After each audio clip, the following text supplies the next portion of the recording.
Hello friends, NCERT classes के online platform पर आपका स्वागत है, अभिनंदन है। मित्रों, प्रतिदिन प्रीवियस ईयर के मॉडल पेपर आपको हल करा रहे हैं यूपी टेट के। उसी क्रम में आज यूपी टेट 2013 का भाषा का पेपर है। चलिए इसको हम लोग समझते हैं और स्कोर को आप लोग कमेंट में ज़रूर बताया करें कितना आपने प्राप्त किया। पहला क्वेश्चन करा लोक मंगल की भावना। लोक मंगल का मतलब समाज के हित में जो कार्य हो वही लोक मंगल का कार्य है। तो लोक मंगल की भावना का सर्वश्रेष्ठ कवि इनमें से कौन है? ऑप्शन दे रखा है मलिक मोहम्मद जैसी, बी ऑप्शन गोस्वामी तुलसीदास। तो जो गोस्वामी तुलसीदास हैं, इन्होंने स्वतः सुख के लिए, स्वतः के शांति के लिए और अपने शांति के साथ साथ समाज के हित में जो है सारे जितने भी इन्होंने कविता लिखे हुए हैं, सारे इनके हर एक कविता का मुख्य उद्देश्य खुद की शांति और लोक हित की शांति के लिए रहा है। इसलिए गोस्वामी तुलसीदास जी को लोक मंगल की भावना का सर्वश्रेष्ठ कवि माना जाता है। नेक्स्ट क्वेश्चन, गोदान उपन्यास की कथा वस्तु की कसावट में कमी आई है। गोदान उपन्यास क्या है? गोदान उपन्यास बहुत कम चरित्रों को शामिल करने से, तो जो गोदान उपन्यास में कथा वस्तु की कसावट में कमी आई है वो कम पात्रों के कारण नहीं आई है, वो शहरी और ग्रामीण दोनों पृष्ठभूमि के कारण आई हुई है। क्योंकि यहाँ पे शहरी और ग्रामीण दो समांतर कथाएं चलती रहती हैं। तो यहाँ पे जैसे एक होरी परिवार का ग्रामीण कथा और दूसरी राय साहब खन्ना साहब जैसे पात्र शहरी कथा। तो आलोचकों का जो मानना था कि इन दोनों कथाओं के बीच संतुलन और जुड़ाव में कमी के कारण जो कसावट है कुछ ढीली पड़ गई है। तो कौन सा? शहरी और ग्रामीण पृष्ठभूमि के दो विस्तृत और लगभग विरोधी वातावरणों को समेट लेने के कारण। सेकेंड ऑप्शन आपका सही हो जाएगा। नेक्स्ट क्वेश्चन, आपका है कवि केशव दास की कौन सी कृति अपने वर्ण या विषय की अपेक्षा छंदों की विविधता में भटक गई लगती है?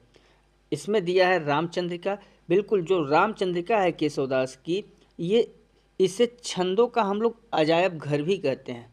ठीक है, केशवदास की जो रामचंद्रिका है उसको हम लोग छंदों का अजायब घर भी कहते हैं। उसका कारण ये है कि इसमें इतने ज़्यादा अधिक से अधिक कठिन छंदों का प्रयोग किया है कि जो कविता है उसका भाव पक्ष ही दबा हुआ है। तो कौन सा? फर्स्ट ऑप्शन आपका सही हो जाएगा। फोर्थ ऑप्शन कह रहा है विभाव अनुभाव व्यभिचार संचारी योग्य निष्पत्ति। मतलब विभाव अनुभाव व्यभिचारी और संयोग से जो निष्पत्र है वो सूत्र किसका है? तो ये सूत्र किसका दिया गया था? आपके भरत मुनि का दिया हुआ था। भरत मुनि का जो है अपना एक ग्रंथ था जिसको हम लोग नाट्य शास्त्र कहते हैं। इसमें इन्होंने कहा था कि जब विभाव अनुभाव और व्यभिचारी भावों के संयोग से क्या होती है? निष्पत्ति। किसकी? रस की निष्पत्ति होती है। तो कौन सा? फर्स्ट ऑप्शन आपका सही हो जाएगा। इसमें ज़्यादातर फैक्ट आते हैं। आपके जो शिक्षण से संबंधित सवाल होंगे बहुत सरल होंगे, आप बिना पढ़े हुए उसको लगा सकते हैं, आपकी समझ पर आधारित होते हैं। अब जैसे यहाँ देखिए कुछ शिक्षण से रिलेटेड आया है। आदर्श हिंदी शिक्षक के लिए आवश्यक है व्याकरण का ज्ञान होना। बिल्कुल। हिंदी साहित्य का ज्ञान होना, ये भी आपका सही है। शुद्ध उच्चारण करना, ये भी सही है। और उपरोक्त सभी। फोर्थ ऑप्शन आपके सारे ऑप्शन सही है, क्योंकि आदर्श हिंदी शिक्षक वही होगा, वही कक्षा में बोल पाएगा जिसे व्याकरण का ज्ञान होगा, जिसे हिंदी साहित्य का ज्ञान होगा और जिसके वाणी में उच्चारण जो शुद्ध उच्चारण करने वाला होगा वही क्या होगा? एक आदर्श हिंदी शिक्षक। इसलिए फोर्थ ऑप्शन सही है। नेक्स्ट क्या कर रहा है? नेक्स्ट कर रहा है नाटक शिक्षण की उपयुक्त विधि है। नाटक शिक्षण की उपयुक्त विधि कौन सी है? इसमें कक्षा अभिनय प्रणाली। बिल्कुल, आपका नाटक शिक्षण में कक्षा अभिनय प्रणाली फर्स्ट ऑप्शन ही सही है। क्योंकि यह कक्षा अभिनय बालक क्या करते हैं? बालक कक्षा में पात्र बनते हैं और उन्हीं पात्रों के अनुसार अभिनय करते हैं। तो सबसे अच्छा है, कम पैसा भी नहीं लगता इसमें ज़्यादा। जैसे रंगमंच प्रणाली है, ये भी सही है, लेकिन इसमें पैसा खर्चीली प्रणाली है और समय इसमें क्या होता है? साध्य होता है। तो कौन सा आपका? ये भी है लेकिन खर्चीली है। नेक्स्ट, निम्न में से कौन सा पाठ्य पुस्तक का गुण नहीं है? पाठ्य पुस्तक का गुण नहीं है पूछ रहा है। तो पाठ्य पुस्तक में स्वदेशिता होनी चाहिए, पाठ्य पुस्तक में उपयुक्तता भी होनी चाहिए, पाठ्य पुस्तक में अशुद्धता नहीं होनी चाहिए, और यही पाठ्य पुस्तक का गुण नहीं है। तो कौन सा थर्ड ऑप्शन आपका सही है। नेक्स्ट क्वेश्चन यहाँ पे दे रखा है, निम्नलिखित में से दंतव्य वर्ण है। दंतव्य वर्ण कौन से हैं?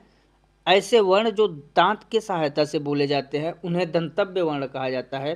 ट आपका मूर्धा से, च तालु से, त आपका दंत से बोला जाता है, इसलिए त आपका सही हो जाएगा थर्ड ऑप्शन।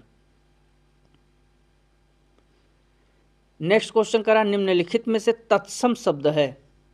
देखिए तत्सम शब्द ऊंट का, ऊंट तद्भव है, काठ भी तद्भव है, दुग्ध आपका तत्सम शब्द है। चूंकि दुग्ध संस्कृत का शब्द है और तद्भव में क्या होता है, दूध होता है, इसलिए थर्ड ऑप्शन आपका सही है। नेक्स्ट क्वेश्चन, ये सब आपके एक एक नंबर देने वाले प्रश्न हैं। अब कितने सरल हैं। हिंदी शब्दकोश में पहले आने वाला शब्द है। फर्स्ट ऑप्शन वक्त है, सेकंड ऑप्शन वरक है, थर्ड ऑप्शन वक्र है और फोर्थ ऑप्शन वर्ग है। तो सबसे पहले कौन आएगा उसके बारे में हम लोग बात करते हैं। देखिए वह चारों में है, आप नहीं समझ पाएंगे। उसके बाद इसमें देखिए आधा त है, क्या है, वक्त को हम लोग ऐसे लिखते हैं। अब यहाँ देखिए व के बाद जो है कवर्ण, और कवर्ण के बाद अब यहाँ पर भी देख लिए वक्र। तो व के बाद आने वाले वर्णों को हम लोग देखें, क्योंकि ये तो चारों में है। तो उसके बाद यहाँ पर देखिए क्या है, क र ग। यहाँ क है पहले में, फिर र है, फिर ग है, तो कर ग। अब इसमें कौन सा पहले आता है, तो इसमें जो क है वो सबसे पहले आता है, इसलिए कौन सा सही हो जाएगा आपका फर्स्ट। समझ में आया कि नहीं। देखिए वह चारों में है, हमने वह को कॉमन मान लिया। उसके बाद इसमें देखिए वक्त में ये क है ना, फिर इसमें भी र है, इसमें भी र है और इसमें ग। तो जहाँ पर है आपका क र ग यही वर्ण है, तो अब इसमें सबसे पहले कौन आता है, क आता है, तो क आपका सही हो जाएगा फर्स्ट, ये सबसे पहले आएगा। नेक्स्ट क्वेश्चन करा, मोक्ष की इच्छा करने वाला वाक्यांश के लिए सही शब्द है।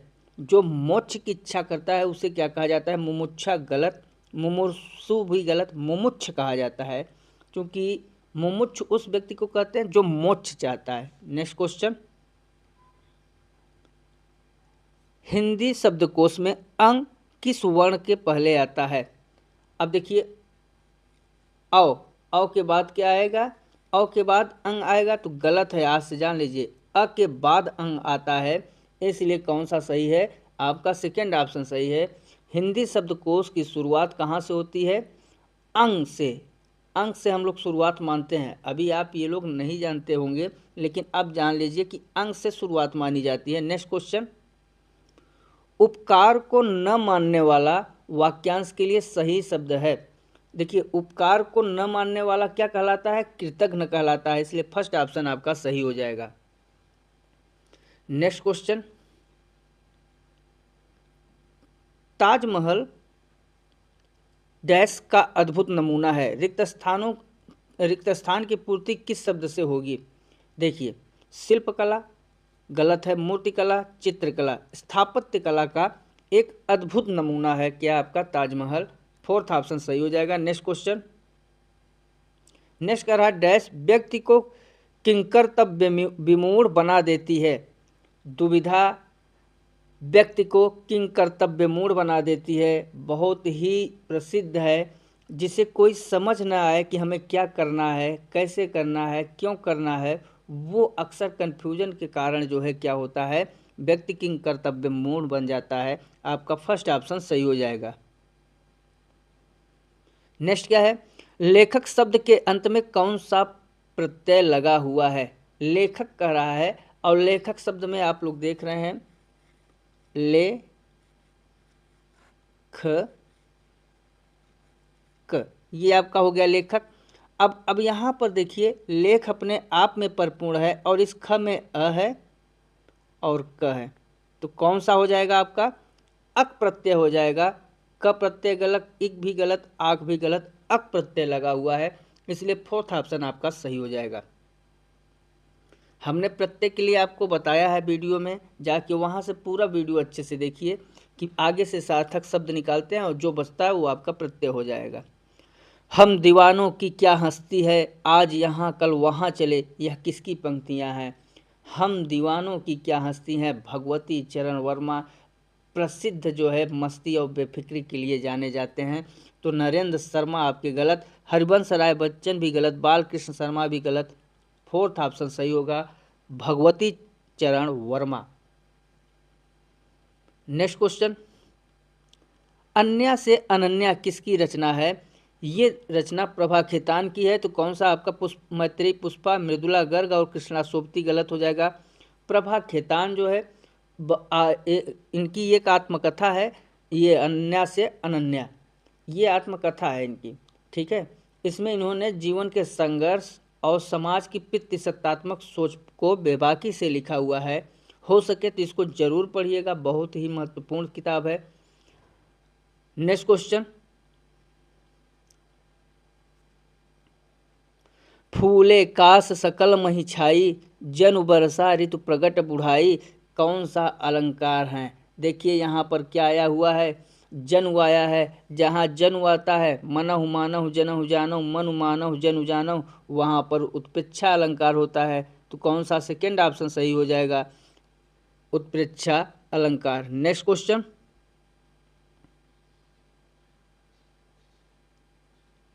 अमीय हलाहल मत भरे, सेत श्याम रतनार, जियत मरत झुकी झुकी परत, जय चितवत एक बार, किसका है। इस किस कवि द्वारा लिखी काव्य पंक्तियां हैं। देव की नहीं है, बिहारी की नहीं है, रसलीन के द्वारा रचित पंक्तियां हैं। रसलीन जो है रसलीन को हम लोग सैयद गुलाम नबी के नाम से भी जानते हैं और यह रीत मुक्त काव्य के बहुत ही बड़े कवि थे। नेक्स्ट क्वेश्चन, आवारा मसीहा जीवनी में किसका जीवन चरित्र है। आवारा मसीहा लिखी किसके द्वारा गई है। तो लिखी गई है ये आपकी आवारा मसीहा विष्णु प्रभाकर के द्वारा और इसमें शरत चंद्र चट्टोपाध्याय का जीवनी है। तो कौन सा फर्स्ट गलत हो जाएगा, सेकंड आपका सही हो जाएगा। शरत चंद्र चट्टोपाध्याय एक बांग्ला साहित्यकार थे, उनके जीवन पर आधारित है ये। क्या कर रहा है, पिता कहानी के लेखक हैं। पिता कहानी के जो लेखक हैं वो शेखर जोशी नहीं है, उषा प्रियंवदा भी नहीं है, उदय प्रकाश भी नहीं है, ज्ञान रंजन है। ज्ञान रंजन नई कहानी आंदोलन के एक प्रमुख लेखक के रूप में जाने जाते हैं और इनकी सबसे महत्वपूर्ण है पिता कहानी।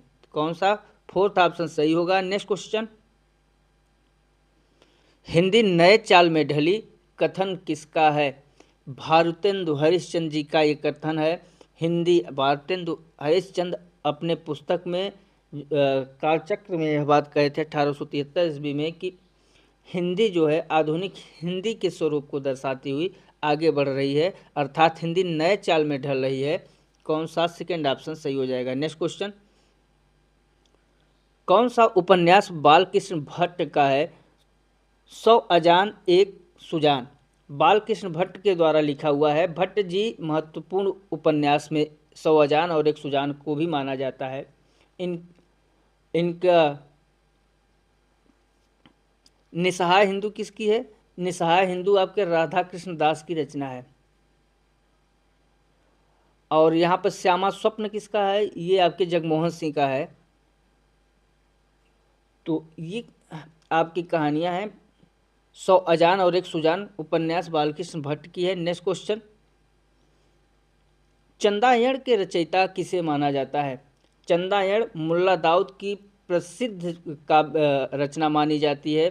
तो कौन सा, फर्स्ट ऑप्शन मलिक मोहम्मद जायसी है, सेकंड कुतुबन है, थर्ड मंझन है, फोर्थ ऑप्शन आपका सही होगा मुल्ला दाऊद। मुल्ला दाऊद जो है सूफी परंपरा के संत माने जाते हैं, इन्हें लौकराह भी कहा जाता था। नेक्स्ट क्वेश्चन, द्विवेदी युग नामकरण किया गया है किसके नाम पर। आचार्य हजारी प्रसाद द्विवेदी के नाम पर, शांतप्रिय द्विवेदी के नाम पर, महावीर प्रसाद द्विवेदी के नाम पर द्विवेदी युग का नामकरण हुआ कब, 1919। 1900 से 1920 तक। नेक्स्ट क्वेश्चन, छायावादी प्रवृत्ति की रचना सबसे पहले दिखलाई पड़ी? सुमित्रानंदन पंत की कविता में, मुकुटधर पांडे की रचनाओं में। तो मुकुटधर पांडे की रचनाओं में ही हमें छायावादी युग की झलक दिखलाई पड़ना शुरू हो गई थी, क्योंकि इनकी जो शैली थी वो और प्रयोग वो छायावाद शब्द के माने जाते हैं। ये छायावाद के प्रथम, एक तरीके से हम कहें कि प्रथम प्रयोगकर्ता और प्रथम शैली का कवि भी मुकुटधर पांडे को ही माना जाता है। नेक्स्ट क्वेश्चन, नेक्स्ट है आपका, एक दूसरे से भिन्न भिन्न नए नए विचारों एवं रचना शैलियों के जो 7 कवि प्रयोगवाद के कवि के रूप में प्रसिद्ध हुए, उनकी कविताओं के संग्रह का सही नाम था, कौन सा था? तार सप्तक था। पहला नहीं, प्रथम नहीं, तार सप्तक। तार सप्तक जो है, तार सप्तक में 7 कवियों के नाम का उल्लेख है। नेक्स्ट क्वेश्चन, नेक्स्ट है आपका, अपने अपने पिंजरे आत्मकथा किसकी है?